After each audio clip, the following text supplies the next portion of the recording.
I want you to forget that made-up imaginary rule that eye makeup over 50 should only consist of mascara. If you love makeup, you can still wear it and you can still look gorgeous wearing it. Today I'm going to show you how to do a beautiful smoky eye on a woman who is 60, and I'm going to give you some key tips that will help you master this look all by yourself. Let's go. Tip number 1 is to take the time to focus on skin and eye prep. This is extremely important when it comes to mature makeup application. You want the skin to be quite hydrated because as we get older, our skin tends to get drier, and it's that loss of plumpness and hydration that ages us. Along with a great facial moisturizer, a really good eye cream that absorbs well and creates a smooth canvas is very, very important. The eye cream that I really like to use in this makeup prep stage on the lids is by City Beauty. It's called the Lid Lifting Treatment, so it's specifically for eyelids, and it helps firm any kind of sagging skin there and also softens the look of the wrinkles immediately. All I do is I tap it onto the eyelids and I allow it to set for 1 minute before using other products. Under the eyes, I applied an eye mask while I did her eye makeup. This helps depuff and smooth out all of the lines around the eyes. You always, always, always want to do a smoky eye before you do any base makeup, because you're definitely going to get shadow fallout from it no matter what shadow you use. This is super important. It's a mistake a lot of people make, and I think it's the reason a lot of people really hate the smoky eyes that they create on themselves. They really muddy up their foundation by doing the base first. Do the eyes first when you're using dark shadows. Tip number 2 is to prep your lids. The crease of the eye has a tendency to get quite oily throughout the day, and the oiliness will corrode the eye makeup and it will also make it crease. Your eyelid skin is also very thin, so the veins shine through them and make them look discolored. We always want to make sure that we have an even canvas to paint on before we do any shadow work. We want to even it all out so it is flawless and it is ready. I prepped her lids by using MAC's Paint Pot in the color Painterly, and then I set it with my favorite translucent powder by e.l.f. so it wouldn't move or crease. This powder layer will also allow the shadows to blend seamlessly on top of it. You took a cream, you set it with the powder, so now it's a nice smooth layer. When you start blending things on top of that nice satiny smooth layer, it's gonna blend out like a dream. Tip number 3 is to choose a soft color palette that you feel suits you. People often think that a smoky eye means darkness everywhere, and it doesn't. A smoky eye just refers to a look that starts darkest at the lash line and then diffuses and gets lighter as you move up the lid. It does not have to be black. It doesn't even have to be dark brown. The first step in creating a smoky eye, no matter what color of smoky eye you choose to create, is putting a transitionary tone or shade in the crease. I started with my Makeup by Mario Master Mattes palette, and I chose this cool toned mid-level taupey color. With a fluffy crease brush, I applied that to the crease of the eye in windshield wiper motions.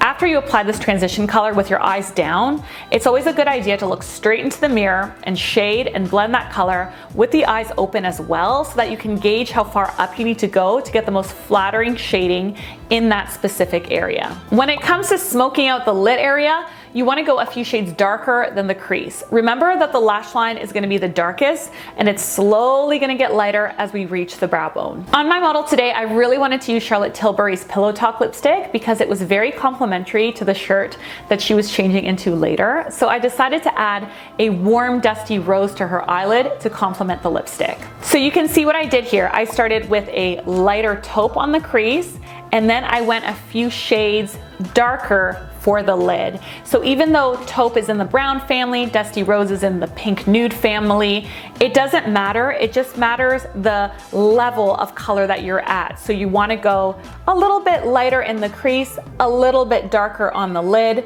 and then the darkest on the lash line. We're gonna get into that right now. On the lash line with a small blending brush, I shaded in a dark matte brown color. At the corners of the eyes, you'll notice that I tilted my brush ever so slightly upwards to give her a little bit of an eye lift. And then to add a little extra depth in the lash line, I then took a dark brown eyeliner and I shaded that in between the lashes by lifting the lids up. Lifting the skin up will help you tight line the area without getting the liner looking too heavy and too thick. If you're doing this on yourself, just lift your brows up as high as possible when you're applying your eyeliner so the skin gets really taut.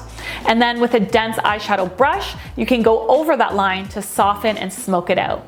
If you want to soften it out even further, say you used your eyeliner, it was still a little bit too dense and dark, you smoked it out, you're still feeling like it's a lot, you can dip back into an eyeshadow, a brown eyeshadow, and go over that line, and it's going to diffuse and soften it immediately. Tip number 4 is to trust the process. This is the point in a smoky eye where everyone gets scared and washes it off. It looks like a hot mess before it looks great because a smoky eye needs a lot of balance. You need to perfect under the eyes so the darkness in the lids don't bring out the darkness under the eyes. You need to make sure that the skin everywhere else is flawless, and you need to balance the blush and the lips. If you don't balance all of these things, like even including the brow, it really looks like you're tired, and you can see that here. I have a monitor where when I'm filming, I can see my model through the monitor and the model can see herself too. And I even noticed that my model was like looking at herself, kind of like, oh, I don't know about this. Like, this is not, I don't like this. And every stage of the smoky eye at that point is like that, because you just did the eyes, the rest of the face isn't done, so it just looks so crazy. It looks so crazy until it looks great. So if you are trying this, if you're following along with this tutorial and you're at the stage and you're like, I can't do this is too hard, it looks bad, don't worry, girl. It looks bad for me too. It looks bad for me too until it doesn't. So let's keep going. What you need to do when you get to this stage is now take a Q-tip with moisturizer and wipe away any fallout. And trust me, there will be lots of fallout. At the corners of the eye, lift up and sharpen that smoky line out and upwards. The moisturizer on the Q-tip will act like a very precise eraser, and it will prep the skin for concealer at the exact same time. Now that the fallout is gone, it's time to go in with a primer and foundation. In this video, I wanted to focus on smoky eye education and not on the base application because I don't want it to get too overwhelming and too scary and too long. If you really want to see how I did her foundation, her contour, and everything else, please comment down below, and I promise I will make a part 2 for you going through the base application in detail. Tip number 5 is to do your best to camouflage any darkness under the eyes.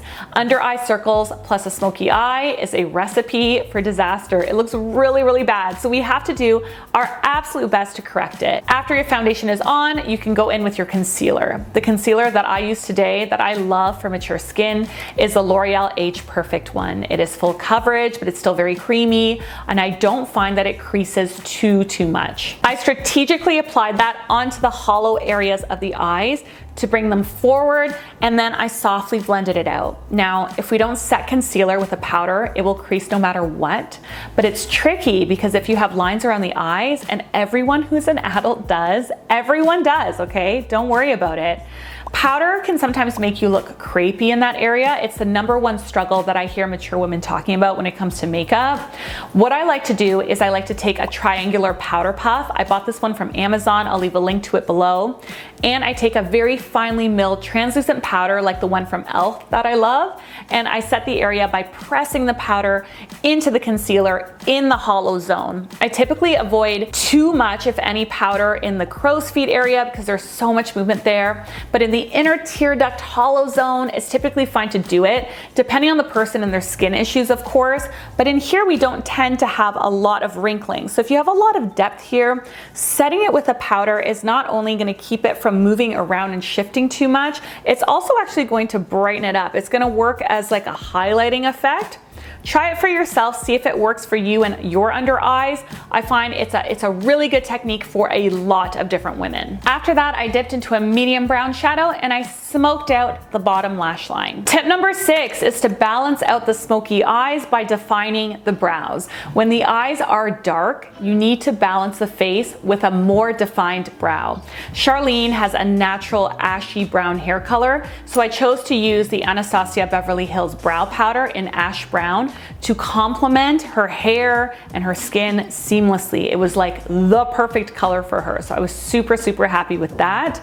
They have a whole ton of different colors. They literally have every color from like dark, dark brown to light, light blonde to auburn. So if you're looking for a great brow powder that stays put, that works well, the Anastasia Beverly Hills one is definitely 2 thumbs up for me. Finally, I layered the mascara on the top and the bottom lashes, and then I filled in any hollow areas of the lash line with some individual lash clusters. This really gives you a beautiful full lash look without it looking fake or without it looking like it's too much. You know what I'm saying?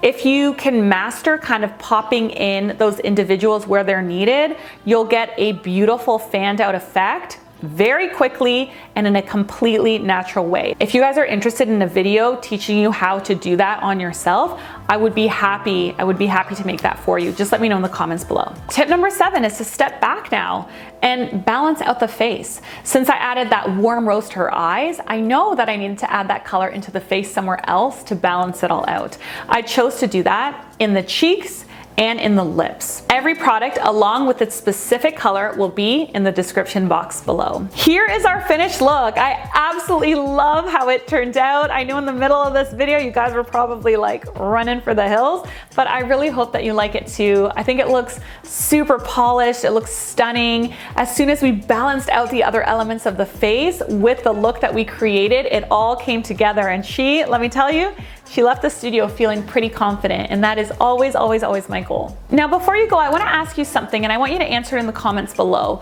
Do you feel comfortable wearing these more dramatic looks as you get older? Why or why not? And what about it makes you feel that way? So if you don't feel comfortable, why do you think you don't feel comfortable? Is it because you don't know how to do it? Or is it something in society that makes you feel like it's inappropriate or not age appropriate or any of those things? I would really, really love to know in the comment section below. I love reading the comments, understanding the psychology of aging, understanding us as women. We are a tribe here on YouTube. This is our community. You are my people, you're my girlfriends, and reading your comments really allows me to understand you better, and then it really allows me to make content that better serves you and that is a lot more helpful for you. This video is over.